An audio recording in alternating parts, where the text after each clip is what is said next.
বাঙাল বাড়ির এক প্রচলিত কথা আছে, আশ্বিনে রাধে কার্তিকে খায়। আর এই বাক্যটা ঠিক এই সময় মানে আশ্বিনের শেষে আর কার্তিকের শুরুতে প্রায় শোনা যায় বাঙাল বাড়িতে। তবে আমি বাঙাল বাড়ি হিসেবে জোরটা কেন দিলাম, কারণ এই প্রচলিত কথার সাথে জড়িত হচ্ছে আজকের রেসিপি গারুর ডাল। এই সময় এই ঐতিহ্যবাহী পদ যে কোনো বাঙাল বাড়িতেই দেখা যায়। তবে এই ডাল বানানোর উপাদানগুলো কিন্তু অনেকটাই আলাদা। সিজন চেঞ্জের এই সময় কিছু সবজিগুলো আর পাওয়া যায় না, আবার শীতেরও কিছু নতুন সবজি ধীরে ধীরে আসে। তার জন্য ঠিক করা হয়েছে বাংলা মাসের আশ্বিনের শেষের দিন এই ডালটা রান্না করা হবে, আর খাওয়া হয় ঠিক তার পরের দিন কার্তিক মাসের প্রথম দিন। এই ডালটা রান্না করা হবে মটর ডাল দিয়ে। তার জন্য আমরা মটর ডালটাকে ভালো করে ধুয়ে নিয়ে কিছুক্ষণ ভিজিয়ে রাখবো। কিছুক্ষণ ভিজিয়ে রাখলে কি হবে, ডালটা অনেকটা নরম হয়ে যাবে, তাহলে যখন সেদ্ধ করব সহজেই গলে যাবে। যতক্ষণ ডালটা ভিজছে আমরা এই সবজিগুলোকে কেটে নেব। এই ডালটা রান্না করার জন্য আমি যে সবজিগুলো ব্যবহার করছি এখানে, সেগুলো হচ্ছে ওল, কাটি কচু, চালতা, তেঁতুল, কাঁচা পেঁপে, কুমড়ো, মূলো, থোর, জলপাই, শাপলা, চাল কুমড়ো, মিষ্টি আলু আর কাঁচা লঙ্কা। আজও বাঙাল বাড়িতে গারুর ডাল রাধা মানে একটি রীতি পালন করা। এটা আমাদের নিজেদের সংস্কৃতি আর শিকড়ের কথা মনে করিয়ে দেয়। ঠাকুমা যেমন বলতেন, শরৎকালে শীত আসবেই, তাই শরীর আর মনের শক্তি জমিয়ে রাখো গারুর ডাল খেয়ে। তবে এই ডালটা বানানোর একটা মজার ব্যাপার হচ্ছে, এখানে যে সবজিগুলো ব্যবহার করেছি আপনার রেসিপিতে সেগুলো কিন্তু আলাদা হতেই পারে। সিজন চেঞ্জের সময় এই ডাল শরীরকে উষ্ণ রাখে এবং মৌসুমী রোগ প্রতিরোধে শক্তিদায়ক ও পুষ্টিকর খাবার হিসেবে প্রস্তুত করা হয়। আচ্ছা, বলে রাখা ভালো, এই ডালটি যেদিন রান্না করা হচ্ছে তার পরের দিন খাওয়া হয়, কারণ বিশ্বাস করা হয় রাতভর শিশিরের ছোঁয়ায় ডালের মধ্যে প্রকৃতির আশীর্বাদ মিশে যায়, আর পরের দিন সেই ডালের স্বাদ হয় অন্যরকম, যেন মাটির ঘ্রাণ, উৎসবের শেষের শান্তি আর পরিবারের হাসি সব একসঙ্গে মিশে গেছে তাতে।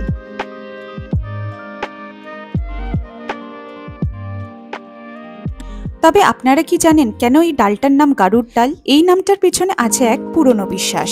আপনাদেরকে একটা ছোট্ট স্টোরি বলি, যতক্ষণ আমার সব সবজি কাটা হয়ে যাচ্ছে।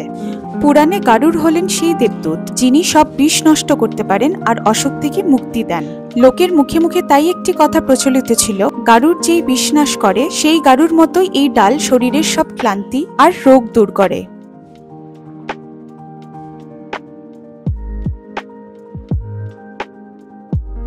তবে যদি আমরা ওয়েদারের দিক থেকেও দেখি, এখন সিজন চেঞ্জে গরম ঠান্ডা আবহাওয়া মেশায় শরীরে নানা রোগ বাসা বাঁধে, তখন এই ডাল খাওয়া মানে শরীরকে শক্তি দেওয়া।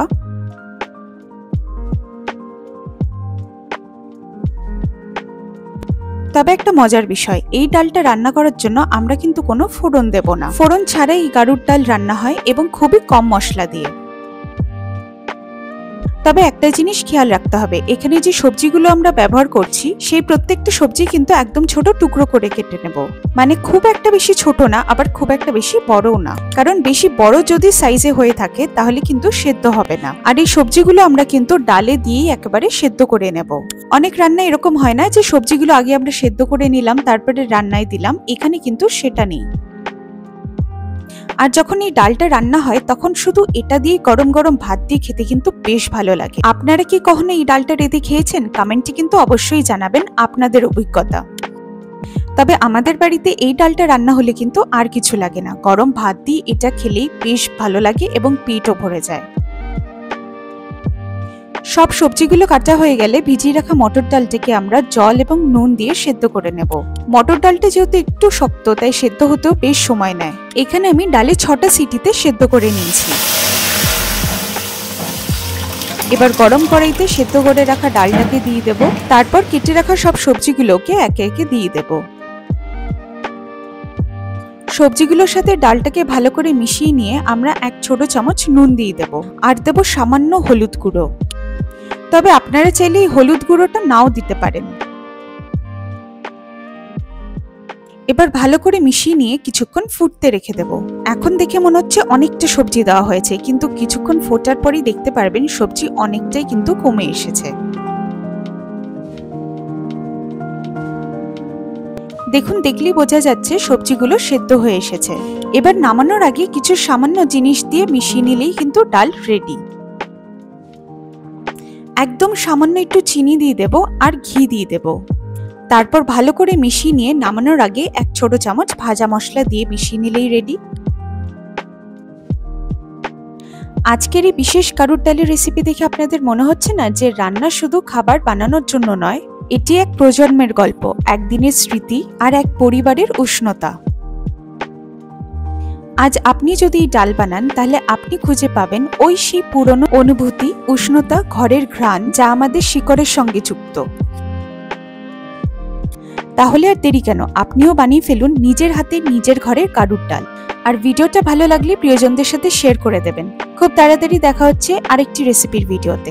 ভালো থাকবেন, সুস্থ থাকবেন।